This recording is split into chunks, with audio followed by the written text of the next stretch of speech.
سڵاوتان لێبێەوە ئەم کاتتان باش کاتی ئابوووریە بیلاڕۆفم ئەم ئێوارێ ئەم بابەتانتان بۆ باسەکە. لیژنە وەزارەکەی حکوومەتی فیدراڵی عێراق بەردەوامە لە کۆبوونەوە بۆ یەخستنی هەردوو ڕەشنووسی هەرێم و بەغداد. وەفدەکەی هەرێم لە بەغداد لە گفتوگۆدایە بۆ چارەسەری کێشەکان. ئەم ساڵ بە هەزاران فەرمانبەر خانشین کران بەوەی خاوی لە تەواوبوونی مامەڵەکانیان 7 مانگە موچیان وەرنەگرتووە لە کاتێکدا پارەی پێویست بۆ 4 مانگی ڕابردویان لەلایەن بەغدادەوە نێردرا. بەهای یۆرۆ و پاوەند بەرامبەر دۆلار دابەزین، لیرەی سووریش کەمێک بەرز بووە، دیناری عێراقیش بۆی کاریگەری ناکۆکی نێوان هەرێم و بەغداد کەمێک دابەزی 100 دۆلار بە 14250 دینار.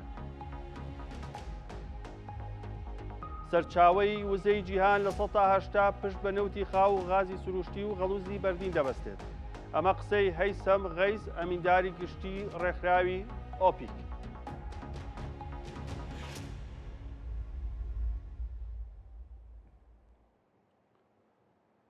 دووبارە سڵاو.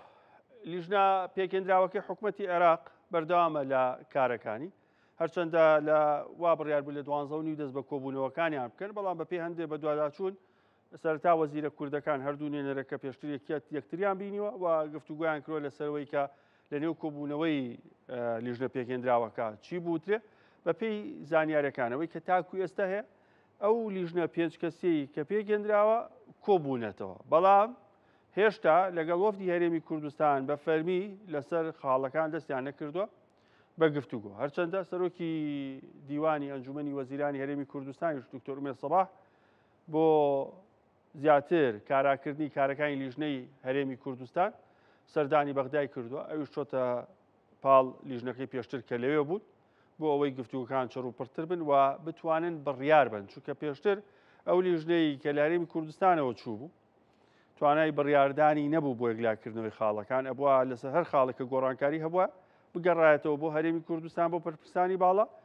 ڕای ئەوانی وەرگرتایە و جارێکی تر بچوایەتەوە نێو کۆبوونەوەکان و ئینجا بازخواسەکانی خۆی بووتایە، بەڵام پێچێ ئێستا تا ئاستێک بەرچاوڕوونێکیان هەبێ بۆ ئەوەی کە لەگەڵ لیژنە هاوبەشەکەی ئەنجومەنی یاخود لیژنە وەزارەکەی ئەنجومەنی وەزیرانی عێراق گفتوگۆ بکەن. لە کۆبوونەوەی ئەنجومەنی وەزیرانی حکوومەتی فیدراڵ ڕۆژی ڕابردوو بڕیاردرا لیژنەیەک بۆ هەڵسەنگاندنی هەردوو ڕەشنووسی پەیوەست بە هەناردی نەوتی هەرێم و کێشەی موچە پێک بێنرێت کە ڕاستپاردەی ئەم لیژنەیە دوای گفتوەکانیان لە مای 24 ساعت بۆ 44 ساعت ئەچێتە نێو کۆبوونەوەی لە ناکاوی ئەنجومەنی وەزیران و لەوێ گفتوگۆی لەسەرەکەی و ئەگەریشی هەیە پەسەند بکرێت کە جگە لە پرسی نەوت بڕیار لە موچەی هەرێمی کوردستانیش دەدرێت.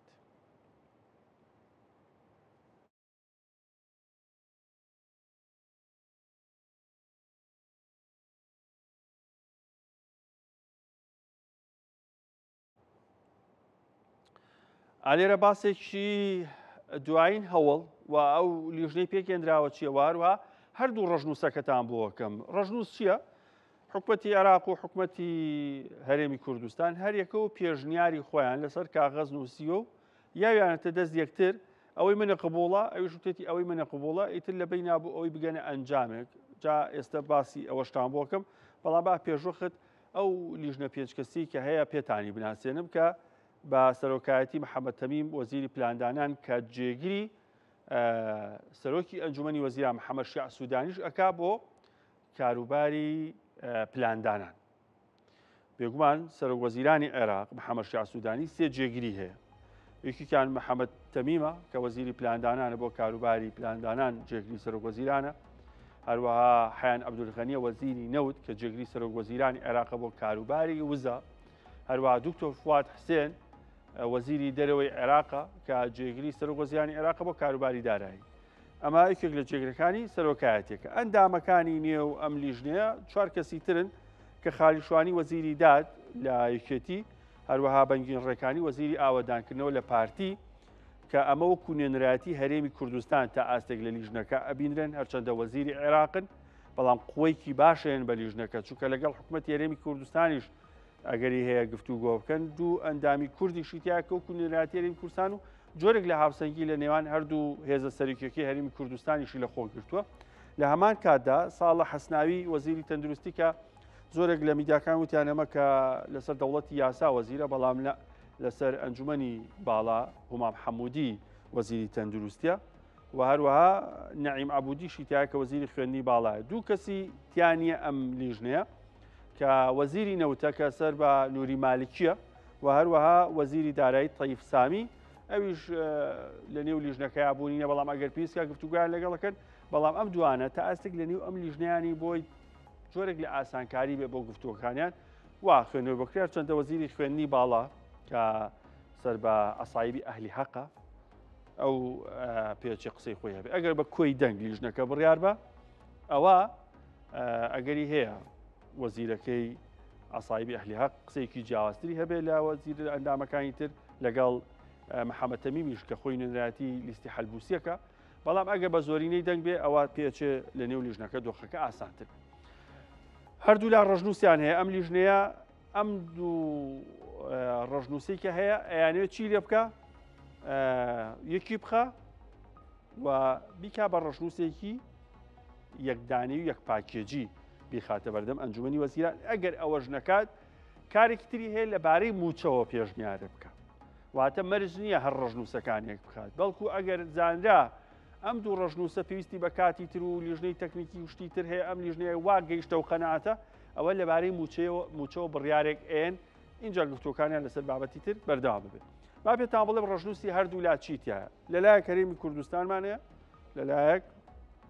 عێراقمان هەیە. لە هەرێمی کوردستان ڕژنووسەکەەوە باسکراوە سەبارەت بە نەوت کە هەرێمی کوردستان 282,000 بەرمیل نەوتی هەیە، لە عێراقی ژنووسا و 282,000 بەرمیل. ئەمە لەسەر راپۆرتی دیوانی چاودێری دارایی عێراق و هەرێمی کوردستان ئەم بڕیارەدا و هەردوو لە بڕەکە کێشەیان نییە. ئەوەی کەماوەتە هەرێمی کوردستان وتێتی لەم 282,000 بەرمیلە ئەگەر کۆمپانیاکان کە لە هەرێمی کوردستان کارەکەن لەگەڵ ئێوە گەیشتنە ڕێکەوتن، ئەوە ئێمە هەر 282,000کە ئامادەین ڕادەست بکەین، بەڵام 65,000 بەرمیلی بۆ ناوخۆ ئەهێڵینەوە، ما باقیێکی تری ئەین بە ئێوە. عێراقی ژەڵێن نەخێر هەر 282,000کەمان بنێ، تەنها 46,000 بەرمیل ئەینەوە بە ناوخۆ. خۆناخێکی ترمان هەیە کە لە ڕژنووسی هەرێمی کوردستانە ئاماژەی پێکراوە، ئەویش ئەگەر کۆمپانیاکان ڕازی نەبوون لەگەڵ حکوومەتی عێراق ڕێک نەکەوتن، ئێمە تەنها 100,000 بەرمیل نەوتانەینێ لەم 282، 65ش بەکارهێنین، ئەوەی تری ئەمێنێتەوە کۆمپانیاکان بۆ خۆیان ئەیفرۆشن، چونکە شایستەدارەکانی خۆیانی لێدابینەکەن. عێراق سوورە لەسەرەوەی کە نابێ بەم شێوازە و ئەبێت تەواوی 282,000کە بێ و لە کاتی زیادبوونی بەرهەمیشە، واتەم 282 بوو بە 300 بوو بە 350 بوو بە 400 بوو بە 450، ئەوە هەر هەمووی ئەبێ بدرێتە دەست وەزارەتی نەوتی عێراق و سۆمۆ، هەناردەی کا بۆ ناوخۆ 46,000 بەرمیلتانینێ بە دوو مەرج. یەکێکیانەوەیە کە تێچووی ئەو 46,000 بێ حکوومەتی هەرێمی کوردستان بیا کە بەڕاستی دیسان کێشەیە و ئەمە واکە نرخی نەوت و بەنزین لە هەرێمی کوردستان دانە بەزێ و هاوشێوەی عێراق نەبێ، چون هەرێمی کوردستان ئەڵێ تێچووی دەرێنانی ئەمانە زۆرن، پاڵاوتنیان زۆرە، پارەمان نییە بێین، بۆیە ئەبێ بە نرخی بازار بیفرۆشین. هەروەها داهاتی بەرهەمە نەوتیەکانیش مەبەستی لەوەیە کە حکوومەتی هەرێمی کوردستان خۆی بەشێک لەو بەرهەمە نەوتیانی کە ئەپاڵێورێ موڵکی حکوومەتە بێ، ئەوانە ئەفرۆشێتەوە، ئەڵێ داهاتی ئەوانە ژەوێ بگەڕێتەوە بۆ غەزەنی فیدراڵی کە جارێک دیکە خەرجی لەسەر هەرێمی کوردستان زیاکە، بەڵام ئەوەی کە حکوومەتی هەرێمی توێتی کاکە 65مان بنێ و خۆمان تێچووی ئەین کە پێچە حسابی ئەوەی کردبێت 46 پێویستە و ئەو 20,000 تری 21,000 تری ئەیات بە تێچووی گواستنەوە و بەرەمێنان و حەقی کۆمپانیاکان و پارەی کاشیان نەیاتێ. ئەمە لەسەر نەوت کە دوو ئاراستی زۆر جیاوازن، گەیشتنیان بە یەکتر تۆزێک قورسە، بەتایبەت ئەگە عێراق پێداگر بێ لەسەر بڕیارەکانی خۆی کە پاڵپشت بەو پەڕێی کە پێیوەستە بە نەوت لە نێو ڕژنووسەکە سێ خاڵی سێ بڕگەی بودجەش هێناوەتەوە کە جارێکی دیکە ئەکری ئەڵغام بن، ئەگەر ڕێکەوتیش بکرێت لەسەرەوە ئەوانە بنەوە بە ئەڵغامێکی تر، جارێکی تر، مانگێکی تر، وەرزێکی تر بە وەفدی حکوومەتی هەرێمی کوردستانە ئەتەقێتەوە، ئەگەر یە دەست و قاچێکیان لێ بکاتەوە کە ویژەوەیە لە بودجە نووساوە نابێت لە 400,000 بەرمیل نەوت کەمتر بێ، کەوەش ئێستا 282,000 عێراق داوایەکە، بەڵام دوای ئەڵێ نەخێر یاسای بودجە وتێتی 400,000 و من داوای لێبوردنەکەم. هەر ئەوە نییە، کۆتایی ئەو ڕژنووسەی عێراق کێشەیەکی تریتیایە کە بەشێک لە فەرمانبەران و موچەخۆرانی هەرێمی کوردستان حەزەکەن نەوت بدرێ بە عێراق، بەڵام ئەو خاڵی کۆتاییان بۆ باز نەکراوە کە هەندێک لە شرۆڤەکار و ئۆپۆزیسیۆن و پەرلەمانتار تەنها سەرەتاکەیە خوێنەوە کۆتاییەکی ناخوێنەوە کە ئەوە مەترسیێکی گەورەی بۆ سەر موچە و گیرفانی فەرمانبەران ئەگەر تەنانەت هەرێمی کوردستان تەواوی نەوتەکەشی بە عێراق. با بێم سەر داهاتی نانەوتی کە کێشەیەکی تر و لە نێو ڕەشن و سێرد و لای باس کراوە. حکوومەت هێرێمەڵێ لە 150 داهاتی گومرگ و باجی دەرامەتێن بەتو. ئەمە داهاتی فیدراڵی و یاسای دارایی عێراق واڵێ و من هەرەو نایەم عێراقیشەڵێ نەخێرەبێت 200 ملیار مانگانە مەقتوع سەونەوە قبول ناکەین بمانێتێ چونکە ساڵی ڕابردوو تۆ 4.7 تریلیۆن دینار داهاتی ناوخۆ بۆ پۆزیشتان بەسەر عێراقا لێهاتان ئێمە داهاتی ناوخۆمان زۆرە عێراق بۆ هەموو دەواازێ و بۆ هەموو کۆمپانیا داهاتی نانەوتی زۆر نییە. ئەوە باجەکەیەتی کە حکوومەت هێرێمی کوردستان ئەو قسانەیە کرد کە تریلیۆنیونیەکی هی گومرگ بوو ئێستا عێراق لەبێت 200 ملیارم بیتێ لەسەر داتاکانی خۆت کە ئاماژەت پێکردووە. ئەمەش تا ئەستێک کێشێکی گەورەی بەڵام ئەگەری هەیە تا ئەستێک نزیک بوونەوە هەبێ ئەم لە 150 بگۆڕێ 200 ملیارە بێ بە 150 حکوومەت هێرێمی کوردستان تا ئەستێک ئاماژەیەکی یاوە بەوەی کە 150 ملیار ئەتوانێ بە بەڵام تقریبا زۆر کێشێکی گەورە نابێ ئەم دوو بابەتە. لەسەر بابەتی موچە حەزەکەم ئاماژەی پێکەم ڕژن و سێردویا کە کەمتر باسی ئەم بابەتە کراوە. هەرێمی کوردستان ئەڵێ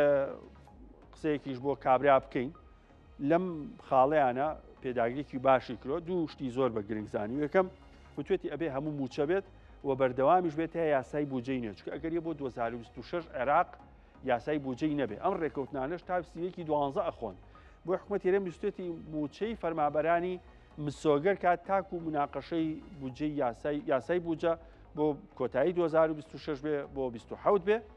زمانی بکات کەمە هەنگاوێکی باشە پێشتیش ئێمە لەسەر ڕێکەوتنەکانی هەرێم و بەغدام قسەمانە کرد کە شتەکان کاتێکن بەڵام ئەمە هەرێم کوردستان هەنگاوێکی باشی ناوە وتوێتی پێویستە موچەی مانگی 5 و 6 تیا بێ نەک لەو دقەی ڕێکەوتنەکەن بڵێن لە ئێستەوە ئەینێرین هاوشێوی 2023 یاخود 24 کە هەندێک موچەی مانگەکان نەنێردا بەڵام لە بەرامبەر عێراق شتێکی تری وتوە سەر ڕایەوەی کاڵێ 282 بەرمیل نەوتەکەم بەرێ 200 ملیار دینار مانگانش داهاتی نانەوتی بەرێ لە بابەتی موچەیە مەرجداری کردو. یەکێک لەوانە ئەڵێ ئەبێ لیژنەیەک پێک بێنین هەڵسەنگاندن کا بۆ پشکی هەرێم کە ئێمە پێشتر وتومانە تەواو بووە ئایا چۆن نەتوانین شتێکیان بۆ بکەین لە ماوەی 2 هەفتەیە ئەبێ بڕیار بن کە بەڕاستیەوە جی مەترسیە مانای وایە ئەگەر نەوتیشم بنێ 200 ملیاریشم بنێ بەپێی ئەم ڕێکەوتنە من ناتوانم پارەی تەواوەتی بۆ هەرێمی کوردستان بنێرم ئەبێ جایەکی لیژنەیەک پێک بێنینەوە بۆ خەرجەکانی کە بەداخەوە ئەوە باز نەکراوە و ئەوە بە هیچ شێوەیەک نابێ وەفدی هەرێمی کوردستان و بەرپرسان یاخود نوێنەرانی هەرێمی کوردستان لە بەغداد چ پەرلەمانتار بن چ وەزیر بن چ لە ئاستی باڵایە بن ئەم خاڵە قبولکەن چونکە بەڕادەستکردنی نەوت و داهاتی نانەوتیش ئەو خاڵە پێمانەڵێ ناردنی پارە لە بەغداوە نزیکە لەمە حاڵ هەرچەندە پێشتیش منە قسەیم کرد و ئێستەی ژێڵێمەوە لە سیاسەتە ئەوەندە توندکردن ڕوونایەت ئەوەی کە ئێستا بەغدا بەرامبەر بە هەرێمێکە پێچەکان زیاتر تڵ نکاتەوە پێویستە لە قۆناغی کابی وەسێنێ و دەشلکردنی کێبێ کە من قەنەعەتم وایە تاکو ێستا ڕام وایە هەتا کۆتایی هەفتەی ئایندا موچەیەکیش بێ بۆ هەرێمی کوردستان بنێردێ بە قەرز بێ بە مینحە بێ یا 750 ملیاری 800 ملیارێک بنێرێ و هەرێمی کوردستان لە داهاتی ناوخۆ پڕیکاتەوە بەڵام وەرحاڵ هەتا کۆتایی هەفتەی ئایندا ئەبێ هەر موچەیەک دابەشکە چونکە ئەم ململانێ سیاسی لە نێوان هەردوو لا هەیە ئەگەر شلکردنەوەیکی تیانە بێ عێراق و هەرێمی کوردستان بەرەو ئاسۆیەکی نادیار ئەبن کە عێراق پێ ئەچێ لەو کاتەیە بەبەستمانی کە ئێستا حکومڕانیەکەن زیان بکەن چونکە چ وەزیری دارایی چ وەزیری نەوت سەر و وەزیرانی عێراق تەنها 4 مانگ 5 مانگ حکومدارێتیان ماوە دوای ئەوە ئەبن بە کاربڕێکە لە 11 2025 هەروە بەستە بە بابەتی موچە ڕێزان پامنێری کوردستانویست چۆتە نێو خانەنشینان سەر ڕایەوەی کە موچەی فەرمانبەران و خانشینان بە گشتی لە هەرێمی کوردستان دواکەوتووە 60 ڕۆژە موچە دابەش نەکراوە یاخود موچیان وەرنەگرتووە نزیکە بێتەوە لە 50 شتێک ڕۆژ کە موچەی مانگی چواریان لە ناوڕاستی 5 وەرگرتووە بێبەشن لە موچە ئەم چۆتە نێو خانشینان دەردێکی تریان هەیە ئەوە بە هەزاران خانەنشین 7 مانگە موچیان وەرنەگرتووە خەڵکی 2 مانگە وەری نەگرتووە ئەوان 7 مانگە وەریان نەگرتووە لەگەڵ خاننشینەکە ڕێزان چاوپێکەوتنی کردو ئەڵێ لە 16 مامەڵەی خاننشینەکەم تەواو بوو چووە هەولێر هاتەوە هەوێکەشیان بۆ دەرکردوم وتوانە مانگی 5 چاوەڕێمە بە لە مانگی 6 تۆ مەعاژۆرەگی جارەوە 5 هەر دیار نیەکەیە چ جای بگا بە 6 جاڵێ من باشە ئیشێکی ترم هەیە کتێبە فرۆشم بەڵام قوڕ بەسەر ئەوەی کە ئیشی تری نییە و جارێک تش قوڕ بەسەرەوەی کە کرێچیە وتەبێژی خانشینانی هەرێمی کوردستانی ژەڵێ ئاگامان لەو کێشەیە هەیە ئەوە مانگی 12 1 2 3 4 5 6 بەشێک لە خانشینان کە مامەڵەکانیان خاوەخاوی تیاکرا و تەواو نەکرا موچیان وەرنەگرتووە بە مەرجێ پارەکەشیان بۆ هاتووە هیچ 4 مانگیان پارەکەشیان بۆ هاتووە پیان نەدراوە ئەڵێ تازە بە تازە 20مانە حکوومەتی هەرێم لایەنە پەیوەندیدارەکان بە خێرایی داوای ناوی ئەوانیان کردووە بۆ شتێکیان بۆ بکەن حسابێکیان بۆ بکەن ئەی باشە ئەگەر ناوی ئەم خانشینان لای حکوومەت خۆی نەبێ لای بەڕێبەراتی گشتی خانشین ئێستا نەبێ لای کوێ هەبێ ئەی ئەم چەند مانگی پێشوو بۆ نەتانانێ ئێستا ئەم پەلە لە ناردنی ناو و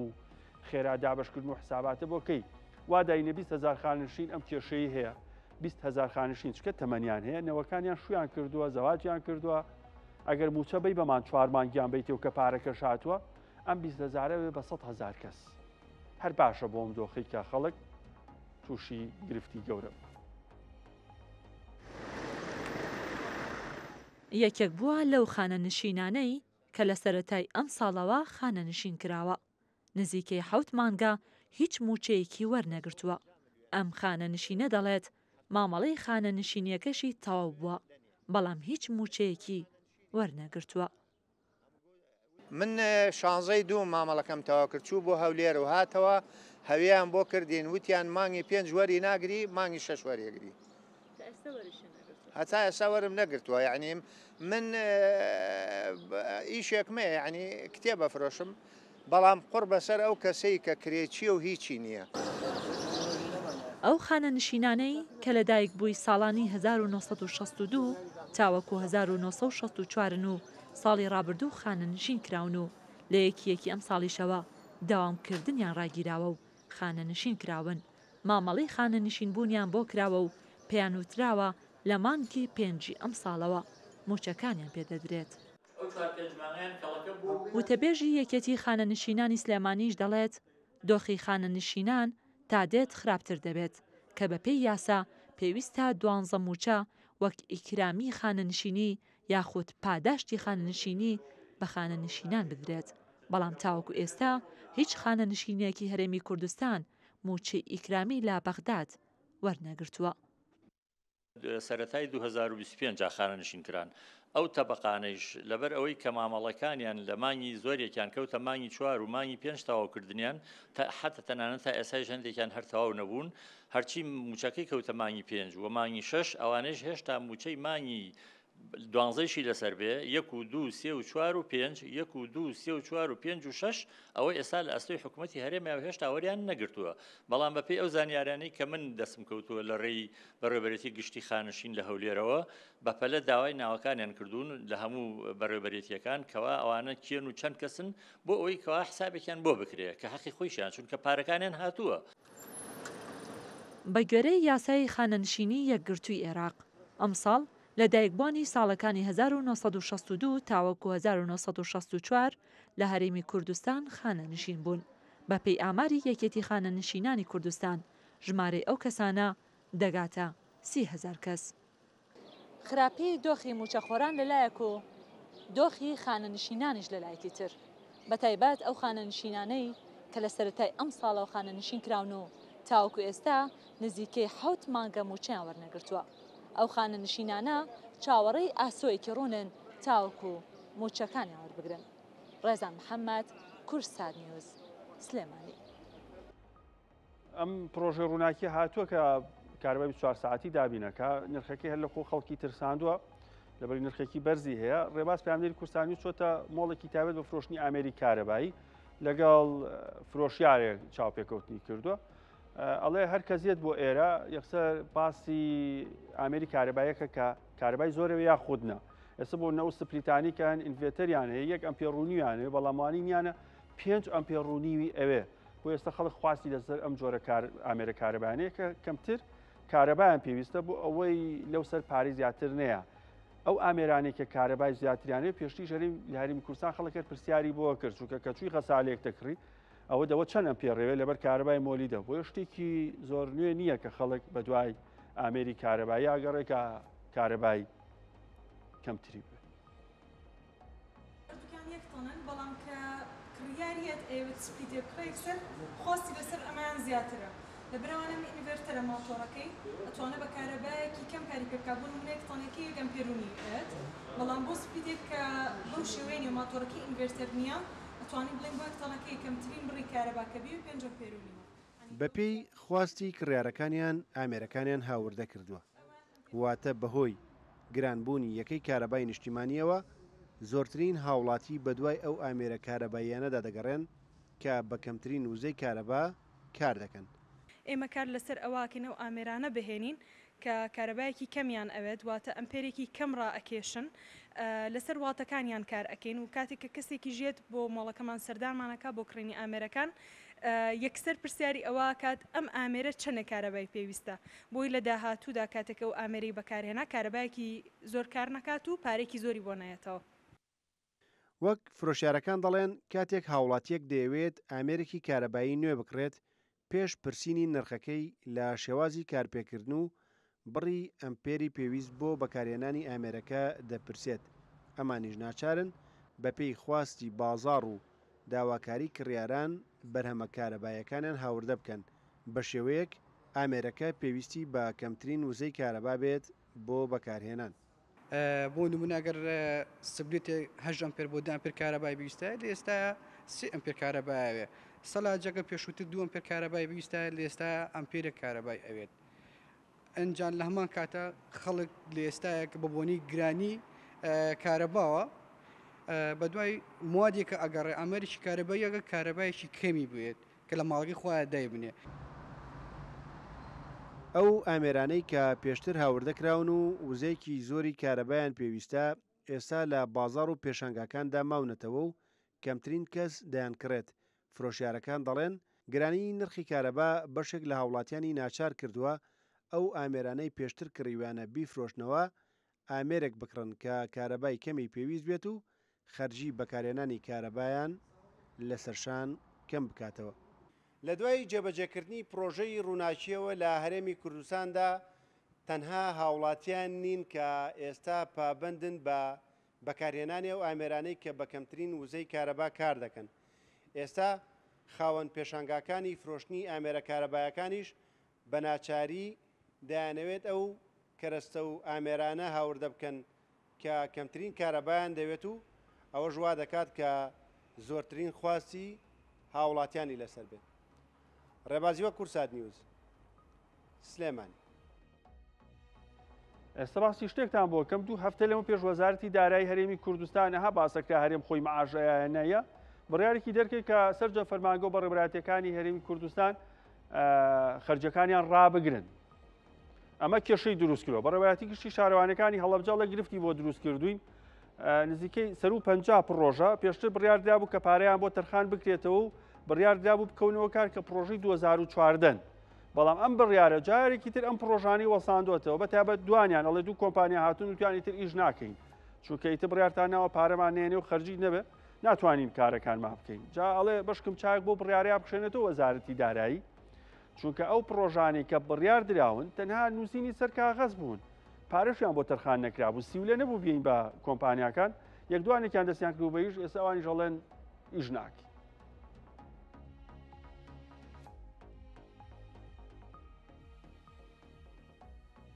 لە ڕاستی ئەو بڕیاری کە لەلایەن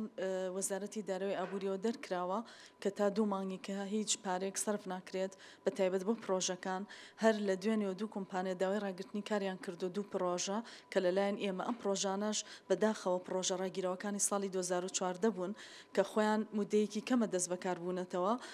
هیوادارم وەزارەتی دارایی بەتەنگ پرۆژەکانەوە بێت و لە ڕاستیە هەر دەرکردنی فەرمانێک گرنگ نییە کە لەسەرەوە فەرمانی پلانێک دەرەکرێ ڕەزامەندیە درێ بنمونە بۆ 57 پرۆژە لە پارێزگای هەڵەبجە دەرکراوە من لە دوانی کەشە باسی ئەوم کرد وتم زۆر خۆشحاڵ بووین بەوەی کە ئەو بڕیاریان دەرکریان ڕەزامەندیاندا بۆ 57 پرۆژە لە سنووری پارێزگای هەڵەبجە بەڵام تەنها ڕەزامەندیەکە کامل نییە کافی نییە بۆیە پێویستمان بەوەیە کە سویلەش لە بانقەکانە حسابی بۆ بکرێت ئایا سویلە هەیە تا ئەم بڕیاری بۆ دەرکرێت بۆیە ئەوە تا سەرنجام کێشەکان بۆ دائیرەکان و پرۆژەکان دروستە بێت پرۆژەکان پەکیانەکەوێ بۆیە داواکارم وەزارەتی دارایی بۆ بڕیارەیە بچێتەوە و سویلە بۆ پرۆژەکان سەرفکا بە تایبەت ئەو پرۆژانەی کەی ساڵی 2014 کە تازە دەست بەکار بوونەتەوە. بەهای یۆرۆ پاوەند بەرامبەر بە دۆلار دابەزین لە مامەڵەکانی ڕۆژی چوارشەمە بەهای یۆرۆ بەرامبەر بە دۆلار دابەزی ئەوە دوای بەرزبوونەوەی 1/1 لە دوو هەفتەی ڕابردوو هاوکەت پاوەندی بەریتانی بەرامبەر دۆلار پاشەخشی بەخۆبینی 100 پاوەند گەڕایەوە 136 دلار کە لە هەفتەی ڕابردوو 138 دلاریشی بەخۆبینی بوو. دراوەکانی دیناری عێراقی و لیرەی سووریش کەمێک بەرزبوو نزمیان هەبووە بەڵام لیرەی تورکی دابەزینی بەخۆبینەوە 100 دلار گەیشتە 4014 لیرەی تورکی.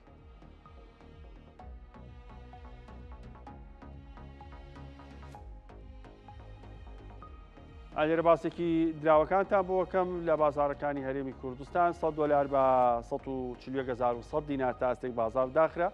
لاندۆشن بە 140,250 دینار 140,900 دیناری بە جیازی کڕین و فرۆشتن ماوەڵی پێوەکە سەبارەت بە یۆرۆ هەر 100 پاوەنێک ببوون 187,750 دینارە سەبارەت بە یۆرۆ 100 یۆرۆ 160,000 دینارە سەبارەت بە تمەنە ئەمڕۆ تمەن بەراورد بە ڕۆژی ڕابردوو کەمێک دابەزینی بەخۆبینی بوو 100 دلار 8,725,000 تا 8,750,000 تمەن مامەڵی پێوەکتێ بەبەستمان بە حواڵەیە نەک بە کاش سەبارەت بە لیرەی سووری 1 ملیۆن لیرەی سووری 155,500 دینارە بەراورد بە هەفتەی ڕابردوو دابەزینی باشی بەخۆبینەوە بەڵام بەراورد بە ڕۆژی ڕابردوو 24 ساعتی ڕابردوو تا ئەستێک بەرزبوو نزمێکی کەمی بەخۆبینەوە لیری تورکیش 100 لیرە 3,500 دینار بابزانی زێر ئەمڕۆ تا ئەستێک لە 24 ساعتی ڕابردوو دابەزینێکی باشی بەخۆبینی بەڵام کەمێک گەڕانەوەشی لەگەڵا بوو یەک ئۆنسە زێر 3,297 دلارە هاتنی خانەی 3,200 دلارەکان تا ئەستێک پاڵپشتێکی باشە بۆی کە پێشبینیەوە بکرێت زێر زیاتر دابەزین بەخۆ نەبینێ بۆ خانەکانی 3,000 یاخود 3,100 دلار پێچێ لە خانەکانی 3,200 دلارە مانەوەیەکی هەبێ پاشان لە مانگی هەشت و دواترە ئاراستی بەرزبوونەوە وەربگرێتەوە 1 کیلۆگرام زێر لە بازارەکانی جامەزیکەی 106,031 دلارە واتە دەفتەر و نزیکەی 6 وەرەقەیەک هەرچی سەبارەت بە 1 لیرەی زێڕە 699 دلارە ئەوە لیرەی دوبەیە کە ئایرە 22 7.2 گرامە هەروایەک مستاڵ زێڕی ئایرە 22 655,000 دینار مامەڵی پێوەکرێ 1 ئۆنسە زیویش بە 36 دلار و 39 سنت مامەڵی پێوەکرێ با باسێکی بازاڕی نەوتان بۆ بکەم نەوتیش بەرزبوونێکی باشی بەخۆبینی بوو کە دوای دوو هەفتە جارێکتر نرخی نەوت گەڕایەوە مەبەستم برێنتە 70 دلار بەڵام کەمێک گەڕانەوە شیە بۆ کەمێک پێشدەستە چۆتەوە 69 دلار و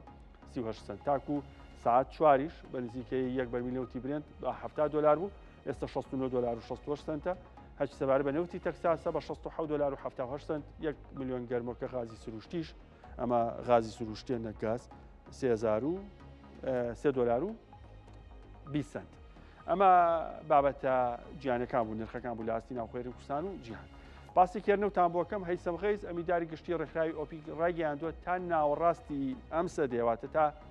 2050 خواز لەسەر نەوت بەرزە بێتەوە بۆ 120 ملیۆن بەرمیلی ڕۆژانە کە ئێستا 100 ملیۆنی ڕۆژانە ئەمیداری گشتی ئۆپیک ئەوەشی خستۆتە ڕوو و بەرهێنانی ساڵانە لە کەرتی وزە 640 میلیارد دلار دەبێت ئەوەش هەتاکو 2050 و تووشێتی لە 180 سەرچاوی وزەی گیان لە نەوت و غازی هەروەها خەڵوزی بەردین پێگێت لە داهاتووشدا ئەو سەرچاوانەی وزە هەروەک سەرچاوێکی گەورە و کاریگەر دەمێنەوە.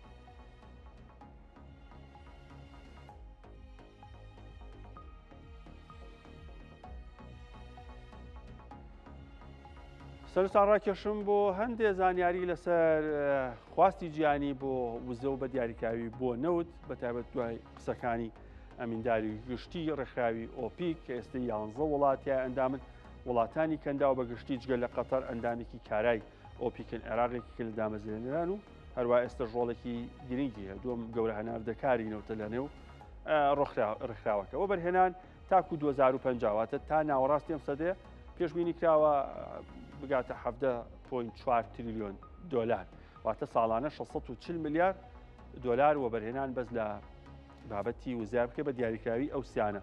نەوتی خاو غازی سروشتی خەڵوزی بەردی هەرچی سەبارەت بە نرخی نەوتی خاوی برێنتە بۆ 2025 بەم شێوازە بۆ مانگەکان ئەگەر بە مانگ هەژماری بکەین لە 2050 ئەگەری هەیە 120 دلار بێت لە 114 بەراورد بە ئێستا بەرزبوونەوە تۆمارکە واروە ڕۆژانە بەرهەمێنانی نەوت بگاتە 105 میلیۆن کە ئێستاە بگاتە چەند 120 میلیۆنی ڕۆژانە لە 150 بۆ 120 میلیۆن ئێستا 105 نییە بەنزیکەی 100 میلیۆن 101 میلیۆن بەرمیل نەوتی ڕۆژانە هەندێک جاریش ئەگە بە نەوتی قاچاقش حسابیکەین 103 میلیۆن بەرمیلێکە تاکوستە گیان نەگەیشتوە 105 میلیۆن بەرمیل هەرچی سەبارەت بە نرخی نەوتە لە ساڵی 2025 لە مانگی کانونی دوم ئەمە برێنت کراوە بە پێوەر 79 دلار و 27 سنت هەروەها 75 دلار و 44 سنت بۆ مانگی دوو 72 دلار و 73 سنت بۆ مانگی سێ 68 دلار و 13 سنت بۆ مانگی 4 64 دلار و 45 سنت بۆ مانگی 5 69 دلار و 50 سنت بۆ مانگی 6 ئەگەر سەرنج بە مانگی 6 هەروەها 3 و 2 1 زیاتر بووە لەو ئامانجانی کە عێراق لە بودجە هەی بووە و هەروە قەرەبووی مانگی 4 و 5شی بۆ ئەکاتەوەتە ترسێک لەسەر داهاتی عێراق نەوتی نەبوو ئەوەی کە زۆر کەس باسێ کرد هەروە پێشبینەکان بۆ نرخی نەوتی برێنت بۆ 2026 ئەم دامەزراوانی جیان کە دامەزراوەی دارایی وا باسیەکەن لە HSBC بەریتانیەوە دەست پێەکەم کە یەکێکە لە گەورەترین بانکەکانی بەریتانیا و جیان وا باسکایك بەرمیل نەوتی برێن 65 دلار بێت JP Morgan ئەڵێ 58 دلار هەروە ڕێکخراوی وزەی جیانیش ئەڵێ 59 دلار هەرچی سەبارەت بە گۆڵدمان ساکسە ئەویش دامەزراوێکی گرنگ و گەورەی دارایی جیهانەڵێ 6 دلار بۆ بەرمیل نەوت هەموو جیهان بە تایبەت ئۆپیکیش قسەکان لەسەرەوەیەکەیەک بەرمیل نەوتی جیهانی ئەکرێ 6 دلار بۆ 70 دلار نرخەکەی بە تێکڕە نەگەوەی خوار 6 دلاریشمانە بێت بەڵام 6 دلار بۆ 70 دلار ئەوە نرخی یەک بەرمیل نەوتی خاوی جیهانێ بێت هەر لە بازارەکانی جیهان ئەمێنمەوە باسی بازاری کریپتۆتان بۆ ئەەکەم بەپێی داتاکانی ماڵپەڕی فینبۆلت تەنها لە 6 مانگی ئەم ساڵدا ژمارەی ئەو هەژمارانی کریپتۆ کە زیاتر لە 1 میلیۆن دلاریان تێپەڕاندووە گەیشتووەتە زیاتر لە 26,000 هەژمار و ژمارەی کوی ئەو کەسانی بەهۆی ئەو بازارەوە بوونەتە میلیۆنەر گەیشتووەتە 182,327 کەس. دۆناڵد ترامپ کە پاڵپشتیکارێکی سەرسەختی بتکۆین و بازاری کریپتۆکەرەنسیە لە نیوەی یەکەمی ئەم ساڵ بەهای جزدانی کریپتۆکەرەنسیەکەی لە 170 دابەزیوە بەپێی داتای ماڵپەڕەکە لە سەرەتای مانگی یەکی ئەم ساڵ جزدانەکەی ترامپ 10 میلیۆن و 16,000 دلاری تیا بووە بەڵام ئێستا بۆ 2 میلیۆن و 20,000 دلار دابەزیەوە کە هۆکارەکەشی بۆ فرۆشتنی چەندراوێکی ناو جزدانەکەی دێت بۆیە پارەی نێو کیفە ئەلکترۆنیەکەی کەمی کرد.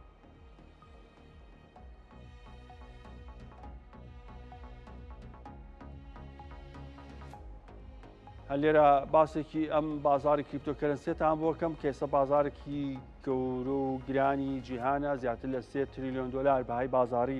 کریپتۆکەرەنسیەکانە کە بەدەیان هزار جۆریان هەیە قورسە ژمارەیەک بڵین بەربڵان لەسەر و 25,000 جۆر دراوی ئەلکترۆنی ئێستا لە جیهان مامەڵەی پێوەکرێ چ بەوانەی لەسەر ئاستی جیهان بۆتە دراوێکی گشتگیر یاخود لە وڵاتێک یاخود بۆ دامەزراوێک لە نێو خۆیان بەکارێنێ. سیزە دامەزێنەری ئەکسچێنجی باینانس کە تیا خەڵک دەتوانێت ئاڵوگۆڕ بە دراوە ئەلکترۆنیەکان بکە کریپتۆکەرەنسیەکان بکە واش دروسترە وا بڵێ و توێتی ئەگەر بە دوای دەوڵەمەندبوونی خێرا ئەگەڕیت ئەها خەڵک حەزەکە لە ماوەی ساڵێکا بێ بە کوڕی باوکی خۆی ئەو توێتی واز لە کریپتۆ بێنە ڕاستە زوو خەڵک دەوڵەمەنەکە بەڵام زۆر زووژەدا بە ئەرزە وە کەمیشن ئەوانەی سوود لە دەرفەتەکانی کریپتۆ وەرەکەن. هەر لە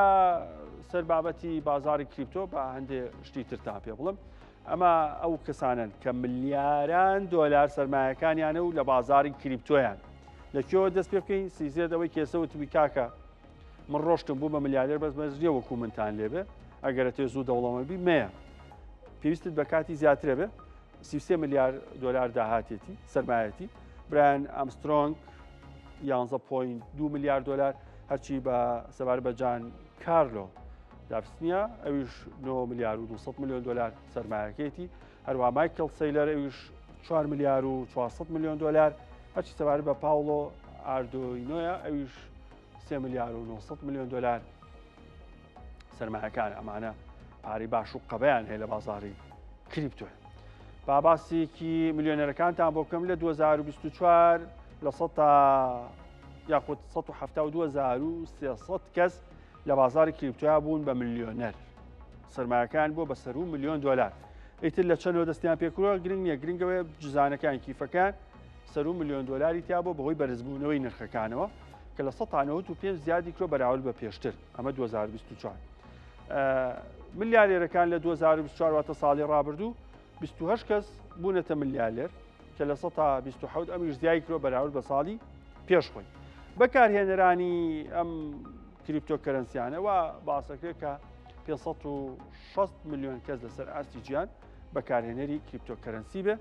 کە وڵاتانی بێباج لەم بازارەکە کارەکەن دورگەکانی کەیمەن هەروەها ئیمارات سلڤادۆر ئەڵمانیا و پرتوگال سلڤادۆر ئێستا بۆ بابەتی کاروباری حکوومەتیش بەکارهێنێ لە 6 مانگی 2025 شابە تەنها 26 میلیۆنەری بیتکۆین زیادی کرد 26,000 کەس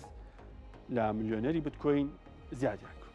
پێنوێنی لە خۆگرتنی کریپتۆ واتەوانی کریپتۆ لای خۆیان هێڵنەوە لە خۆیان گرتووە و خزمەتی ئەەکەن ئیشی تیاکەن ئەم بابەتانە. سنگافورە لە 145.7 هۆنگ کۆنگ لە 142.1 ئیمارات لە 141.8 ئێستا ماوەیەکی زۆرە باسی هەر شتێکی جیهانیەکەی ئیمارات تایە بوونی هەیە لە زیرەکی دەستکرد لە بازاری کریپتۆکەرەنسی لە پێشکەوتنی تەکنۆلۆژیا لە خزمەتگوزاری تەکنۆلۆژیا بۆ بەڕێوەبردننی حکوومەت ئیمارات گەشەکردنیی زۆر باشی بەخۆبینەوە کەکێ ئێمەش چاوێک لەوان بکەین بۆ کاروبارەکانمان لای خۆمان کریپتۆ قەدەغەیە بەکاریبێنی بەڵامەوە 141.8 ئیمارات بەرکەوتی هەیە لە خۆگرتنی کریپتۆکان ئەمریکا لە 141.7 بەریتانیش لە 136.1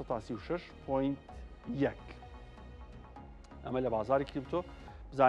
زانیاری تر هەیە لەسەر بابەتی بازاری کریپتۆکەرەنسی کە ئێستا بازاری سەرمایەکی لەسەر و 3.3 تریلیۆن دلاری و ئەگەریشیە بتکۆینەگە زیاتر بەرز بێتەوە بازارن زیکاتەوە لە 4 تریلیۆن پێش زۆر بابەتی تر کەوتەوەکو زیویش تەنانەت بازارێکی لە 2007 لەلایەن بانکی ناوەندیەوە قەدەغەکراوە لە عێراق بەکارهێنانی کریپتۆ چونکە ئەگەری هەیە ئەمە ڕێکخراوە تیرۆریستەکان بە ئاسانی سوودی لێبینن یەکێک لەو بابەتانە ئەوەیە دووش سپیکردنەوەی دراوە هۆکارێکتە لە پشت بڕیارەکانی بانکی ناوەندیەوە 2025 وا باسکراوە کە 1.2 میلیۆن عێراقی بەکارهێنەری کریپتۆکەرەنسیەکان سەر ڕاوی کە بانکی ناوەندی قەدەغەی کرۆ لە 2020 پێشبینێکتە بە 2 میلیۆن و 870,000 کەس چەند سۆ قورسە دقیق وا بڵین بەڵام ئەتوانین بڵین ژمارەکە لە زیادبوونە هەیە تازە لای خۆمان ئیتر دەما و دەم خەڵک بۆ باسێکەوە ئەڵێ خۆزگە بتکۆینێکمانەکری بە 10 وەرەقە بوو ئێستا بای 10 دەفتەرە و ئیسیریۆمێک بایی 5 وەرەقە بوو ئێستا بای 15 وەرەقەی و بای 20 وەرەقەی و هەتا کۆتایی ئەم قسانە بووە باس و خواست ئەمەش بازاری کریپتۆکانە جا ئەوە کە پێم وتە میلیۆنەرەکان زیای کرۆ بریا کاگنەبەز لە دیسکی ئابووری ژمارەیەکیشی پێ بووتی نایە چەند میلیۆنەریشی یاوە بە ئەرزا چونکە هەر مەرج نییە باسی بەرزبوونەوەکانکەی باسی دابەزینەکانیش گرنگە یاخود ئیفلاس بوونەکان ئەوانەی کە بەهۆی بازاری کریپتۆ ڕوئێن هەر باسی شتێکی تری جیهانیتان بۆ کەمیش باسی قەرزە شتێکی خراپە جا قسەیەکەیە قەرزت ئەگەر بۆ پرۆژەیەک نەکرد مەیکی باشترە بەڵام ناتنی موچە لەوەی وای لە زۆر خەرڵک کرد بێ پەنا بۆ قەرزکردن بە بانکی جیهانی لە قەرزاربوونی وڵاتە کەم دەرامەت و هەژارەکان هۆشداریە کە ناتوانن قەرزەکانیان بنەوە و ناشتوانن خەرجەکانی خۆشیان ڕێک بخەنەوە بەپێی راپۆرتی بانکی جیهانی قەرزی سەر وڵاتە دواکەوتەکان گەیشتۆتە ئاستێکی مەترسیدار داوا لە قەرزدەرەکانە کە ئەوانی قەرزیان پێێن دەست پێشخەری بکەن بۆ لێخۆشبوون یان کەمکردنی بڕی قەرزەکانەوەتە بانکی جیهانی داوای سڵحیان لێەکە شەڕی 2010 داوای سڵحەکە لە نێوان بانکە گەورەکانی جیان کە قەرزێن بە وڵاتە دواکەوت و هەژار و کەم دەرامەتەکان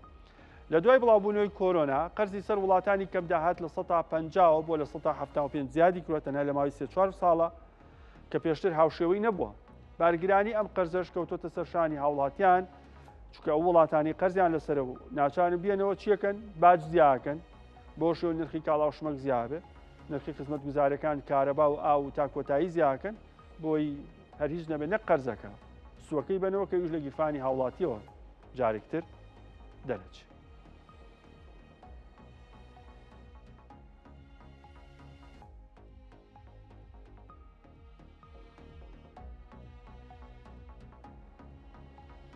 هەر لێرە باسێکی ئەم قەرزە جیهانێتان بۆ یەکەم کە بەشێکی وڵاتانی کۆڵەوار کردووە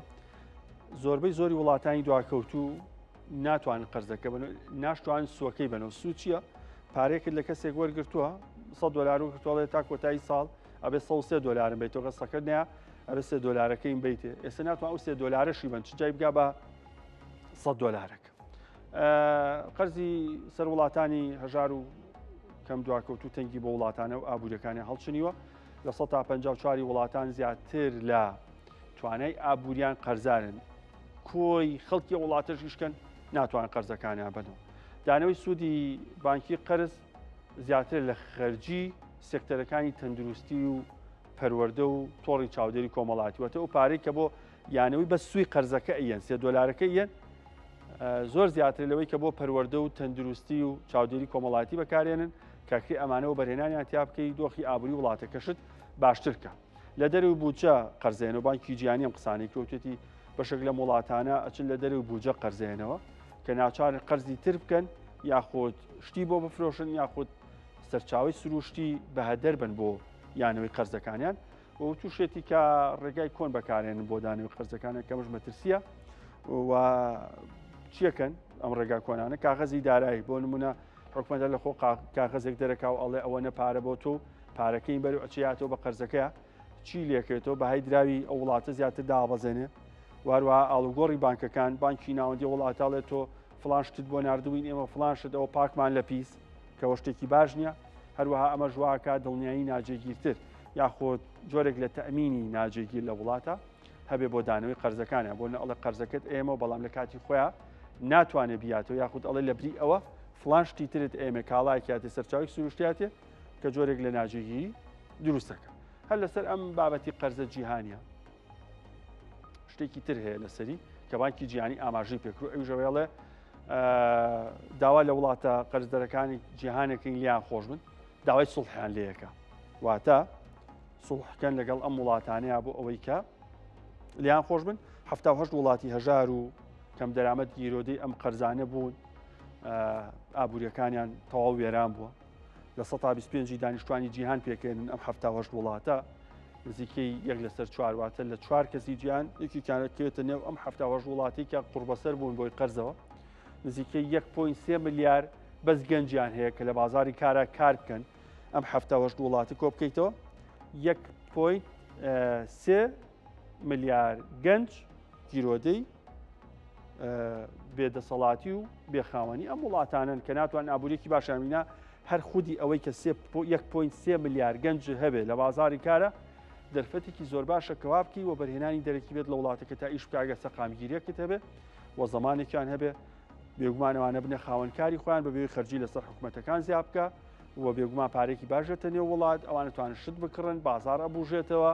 ئەو کاتە پێویستت بە قەرز نابێ یاخود دەرفەتێکی باشە بێت دواتر حکوومەت لە ڕێی باجەکانەوە ئەو قەرزە کۆنانشی باتەوە بەڵام بەڕێوەبردننی ئابووری ئیشی هەموو کەس نییە و هەموو سیستەمێکیش ناتوانێت سەرکەوتوو بێتە چونکە زۆر ئاسانە خۆ گونجاندن لەگەڵ سیستەمە جیهانیەکە کە تۆ بتانی ئابوورێکی باشت هەبێ و بتانی لە نێو بازرگانی جیانە ڕۆڵ هەبێ لە نێو وەبەرهێنانیشا بە هەمان شێوە ڕۆڵێکی باشتر هەبێ. باسێکی وشکە سایتان بۆ کەم لە تورکیا لەم ساڵانەی دواییە گۆڕانی ئاوهەوە گەرمبوونی زەوی وشکە ساڵی زیاتر لە هەموو کاتێکی دیکە لە کۆربەندە زانستی و میدیایەکان و تەنانەت لە ژیانی ڕۆژانەشماندا بەرگێمانەکە لە ئێستادا تەنانەت کەمبوونەوەی بارانبارین و بەرزبوونەوەی پلەکانی گەرما و قەیرانی سەرچاوەکانی ئاو بەرۆکی بە ناوچەی دەریای ناوەڕاست گرتووە کە بە ناوچەیەکی دەوڵەمەند بە ئاو و خاوەن خاکی بە پیتیژ ناساوە. لە وڵاتانی لەسەر دەریای ناوەڕاستن تورکیایەکێکە لە ناوەندە سەرکیەکانی وشکە ساڵی ئەوروپا کە بەرزبوونەوەی پلەکانی گەرما و دابەزینی ئاستی ئاوەکانی بە تایبەت ئاوی شیرینی لێکەوتێت.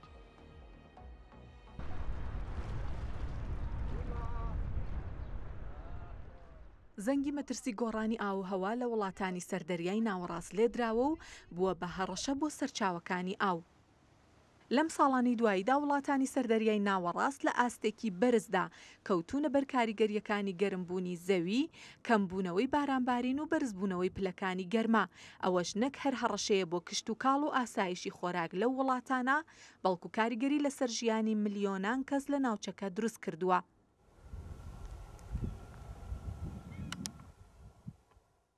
بە گوێرەی خەمڵانەکانی ناوەندی نیشتیمانی کەمکردنەوەی وشکە ساڵی ئەمریکا لە 2023 بۆ 2025 هەروەها خەمڵانەکانی کۆنفرانسی بەرەنگاربوونەوەی بە بیابانبوونی نەتەوە یەکگرتوەکان وشکە ساڵی بە کارەساتێکی جیهانی ناوبراوە و باس لەوەش دەکەن کە بەربڵاوترین و ڕوخێنەرترین وشکە ساڵیەکانی مێژوو لە ماوەی 2 ساڵی ڕابردوودا ڕوویداوە.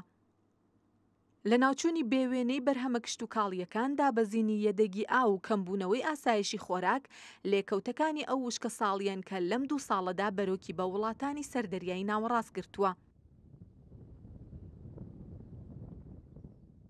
لێستادا کاریگەریەکانی بە تورکیاوە دەرکەوتووە و لە راپۆرتەکەدا باس لەوە کراوە کە تورکیا یەکێکە لە ناوەندە سەرەکیەکانی وشکە ساڵی ئەوروپا. وشکە ساڵی درێژخایەن دابەزینی ئاستی ئاوی لە وڵاتە خێراتر کردووە کە ئەوەش بووەتە هۆی دروستبوونی ڕۆچوونی زەوی. لەم هەفتانەی دواییدا تورکیا ڕوبەڕووی بەرزبوونەوەی پلەکانی گەرما بووەتەوە و ئەوەش فشارەکانی وشکە ساڵی زیاتر کردووە. بە گوێرەی ڕاگەیەندراوی کەشناسی تورکیا پێشبینی دەکرێت لە ڕۆژانی داهاتوودا پلەکانی گەرما ئاستی نۆرماڵی ئەم وەرزە تێبپەڕێنێت. جەختیش لەوە کراوەتەوە کە لە شارەکانی ئیزمیر، ئایدن، موغڵە و ئامەد لەوانەیە پلەکانی گەرما سەر و 44 پلەی سلیسی بەخۆیەوە ببینێت. پێشبینیش دەکرێت تا کۆتایی هەفتە ئەنقەرە بگاتە 38 پلەی سلیسی و ئیستانبول 35 پلا تۆمار بکات. لە تورکیا هۆشداری دراوە لە مەترسی ئاگرکەوتنەوە لەو دارستانانە کە بەرزبوونەوەی پلەکانی گەرما هاوکاتە لەگەڵ دابەزینی شەی هەوا و بای بەهێز. لە هەمان کاتدا پێشبینی دەکرێت لە بەشێک لە پارێزگاکانی باکووری ڕۆژهەڵات لەوانە ئارتڤین، ترابزۆن و ڕیزا باران ببارێت، بەڵام زۆربەی ناوچەکانی تری ئەو وڵاتە گەرم و زۆر وشک دەبێت.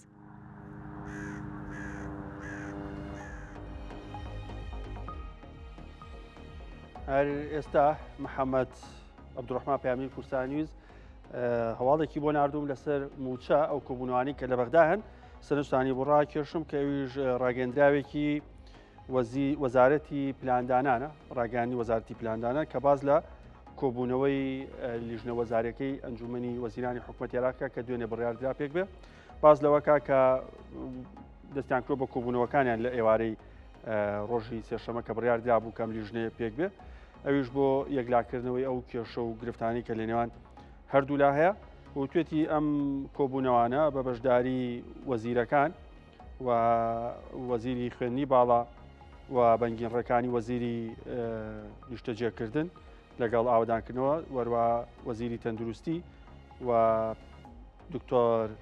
خالید بەتاڵیش وەزیری پیشەسازی و کانزاکان دکتۆر خالی شوانیواتە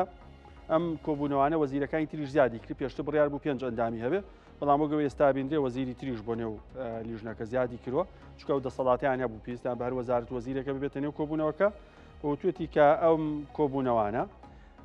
هەردوو وەرەقەکەی کە هەیە ئەوەی هەرێمی کوردستان و ئەوەی عێراق لەسەر مێزەکانمانەوێت کە لەلایەن هەردوو حکوومەتەوە سەبارەت بە کێشەی نەوت و داهاتی نانەوتی و موچە نووسراوەتەوە قسەیان لەسەرەکرێ و لە پێش هەمیانەوە مەلەفی هەناردەکردنی نەوت و کارەکانی ڕێخستنیشی ئەمە لە نێو ڕاگەندراوەکەی واتە ئەفزەڵێت هێن بە بابەتی نەوت هەمان ئەو قسەی کە سەرۆکی ئەنجومەنی وەزیرانی عێراقیش پێشتێکی وتبی تا نەوت نەڕوە بابەتی موچە ناکرێ باسکەین واتە هەر لە ئێستەوە خاڵێکی وەرەقەکەی حکوومەتی عێراق کەوتوتە بواری جێبەجێکردن واتە پێشخراوە ئەفزەڵێتی دراوەتێ و توێتی کە ئەم گفتوگۆ مناقەشانە گرنگە بۆی بگەین بە ئەنجامێکی ورد و پێویستیشمان بە لایەنی فەنی واتە تەکنیکی و کارگەڕی ئەبێ بۆی بەرچاوڕوونی زیاتر بن بۆ چارەسەری خێرای کێشەکان کە لە نێوان هەردووکانە بە شێوازێکی دادپەروەرانە و واقعیانە. ئەمە ڕاگەندراوی نووسینگی ڕاگەیاندنی وەزارەتی پلاندانانی عێراق بوو کە سەرپەرشتی ئەو لیژنەکە بۆ هیوایی کە ئابوورێکی زۆر باشتان هەبێ.